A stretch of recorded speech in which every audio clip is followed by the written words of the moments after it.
今日も一日お疲れ様。お疲れジャパニーズのゆりこです。このチャンネルでは日本語を勉強している皆さんと一緒に夜寝る前に日本語と日本文化をゆっくり楽しく勉強していきます。突然ですが、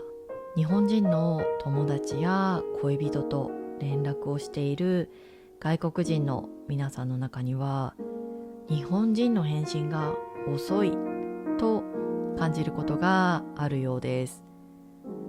なんで返事くれないの？これ英語では普通かもしれません。でも日本語でそのまま言うと、責められている？重い、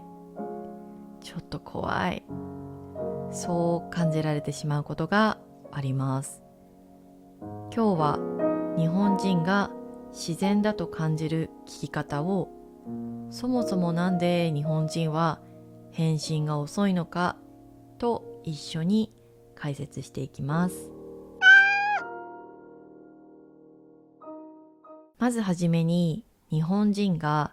LINE やメールの返信が遅い理由、そしてインスタグラムの返信が早いのかについて解説していきます。いくつか理由がありますが、日本では LINE などでは既読をつけずに読む方法が行われています。その理由は、もし秒で返信したら暇な人だと思われちゃうかなとか、既読にしたら返信しないといけない、忘れないように未読のままにしようなど、いろいろ考えられるからです。そして時々私があるのが、結果的に連絡が来ていたことを忘れて返信が遅くなることがあります。うわー、これ昨日返す予定だったのに返し忘れてたみたいなね、感じですね。一方でインスタグラムは、既読をつけないとそもそもメッセージが読めないですし、趣味のためのアプリなので、相手にね、どう思われるかっていうのをそこまで考えないで済むような気がしますね。LINE と比べてもっともっと Instagram の DM はカジュアルなイメージがあるかもしれません。またね、好きな人に対してはあまり早く返信しない方がいいっていうね、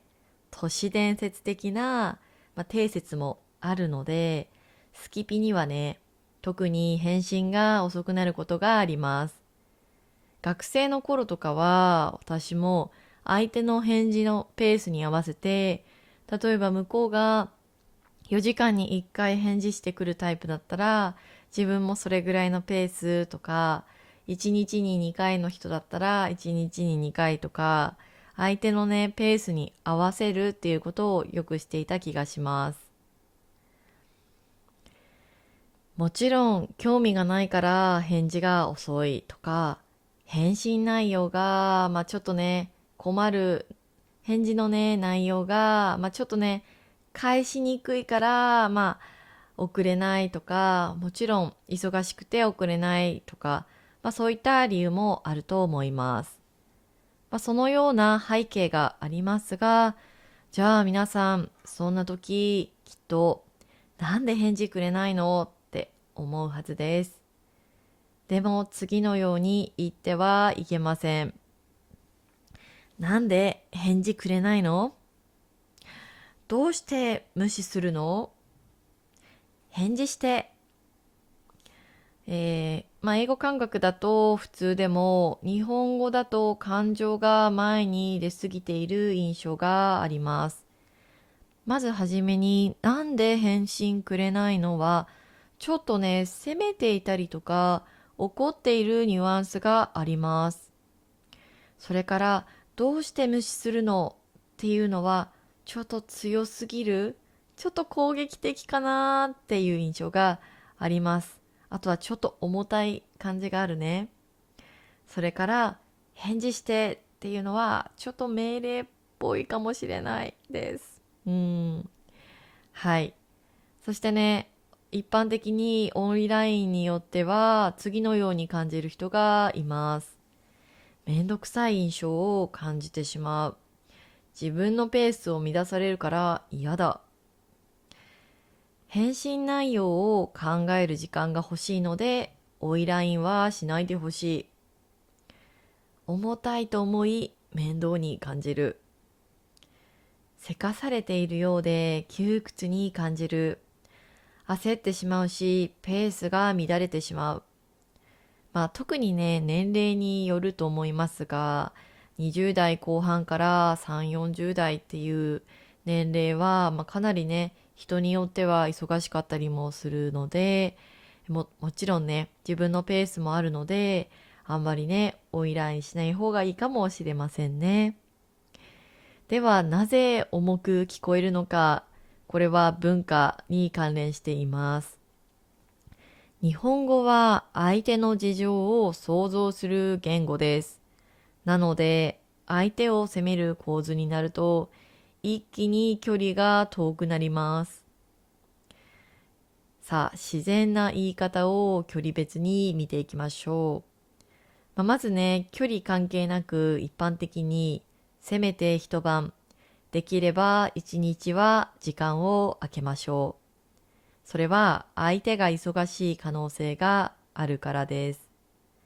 特にね、日程調整が必要とかっていうのは、返信にね、時間がかかるかなって思います。2、3日くらいね、空けておいてもいいと思います。例えば、今度いつ空いてるとか、どこどこに行きたいんだけど、空いてる日あるとかっていうのに関しては、もしかしたら日程調整をしているかもしれないので、ちょっとね、2、3日置いてからがいいかもしれません。そうするときっと向こうから返信遅れてごめんっていう風にね、連絡が来るはずです。むしろね、ここで待ってもらった方が、なんか相手の人としての余裕感みたいなのが、見えてくるような気がします。この人結構ね、自分だけでも、自分一人でも時間をね、楽しむことができる人なんだな。私のペースも大切にしてくれるいい人だなっていうね、ちょっと大人の余裕みたいなのを見せられるのかなって思います。ただね、そうは言っても、聞かないといけないケースもありますよね。例えば、忙しい時にごめんね、予約が必要みたいで、忙しそうならまた今度でもいいから、というような形で、急ぎの理由がもしあるなら、それを伝えて遠慮しているように見せましょう。それから、文章は書かずにスタンプだけ送る。もしくは、見落としてたらごめんね。お疲れ様、また連絡してごめん。というようにね、あなたが悪くなくても謝る姿勢、イコールね、相手を責めていないよっていうアピールをする文章を送るのは OK です。そもそももっとね、仲がいいよっていう場合には、私だったら、相手がね、多分返信内容に困っている可能性があるので、もうね、長文でいろいろ考えて返事をするよりかは、電話した方が早いっていうことであれば、電話をするかもしれません。その場合には、突然電話をしてもいいんですけど、日本人の中には、やっぱりちょっとね、準備ができてないと、電話してほしくないっていう人もいるかもしれないので、ごめん、ちょっと今少しだけ電話できるとか、今日もし電話できる時あったら教えて、みたいな感じでね、連絡するかなって思います。さて、絶対に入れる魔法の一言があります。文章の場合には、ごめん、急がせるつもりはないんだけど、というね、言葉を入れるといいと思います。これが入ると、一気にあなたを責めているというよりかは、あなたを気遣っているという雰囲気に変えることができます。面白いですね。うん。多分ね、日本人のほとんどはこれを無意識にしているので、もしもね、皆さんがちょっと早く返事してっていう風に言うと、ちょっとこの人自分勝手な人なのかなっていう風に思われちゃうかもしれません。なので、ごめん、急がせるつもりじゃないんだけどってね、相手をね、かなり気遣いすぎてるところもあるんだけど、そういう文化なので、日本語をね、覚えてもらったらいいのかなって思います。はい。ということで、本日のまとめです。日本語で大切なのは、言葉よりも距離感や順番、そしてクッション言葉です。返事を急いでいる場合など、オイラインは絶対に送っちゃダメというわけではありません。ただし、メッセージを送る際には、相手の状況や気持ちを考慮し、思いやりを持って送ることが大切です。日本語の追いラインっていう言葉自体が、ちょっとね、相手を追いかけているとか、ちょっと相手を責めているっていうニュアンスがあるよね。はい、面白いですね。ということで、皆さん、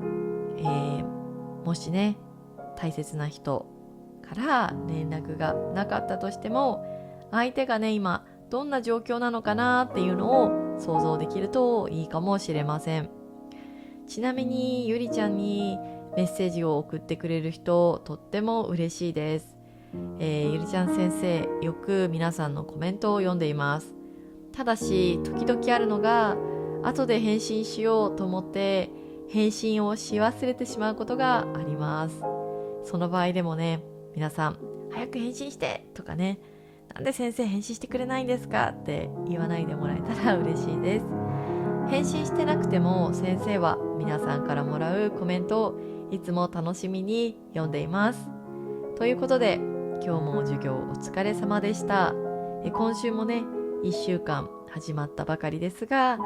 元気に頑張っていきましょう。今日はね、ゆっくり、早く休んでください。ということで、また次の授業でお会いしましょう。それではおやすみなさい。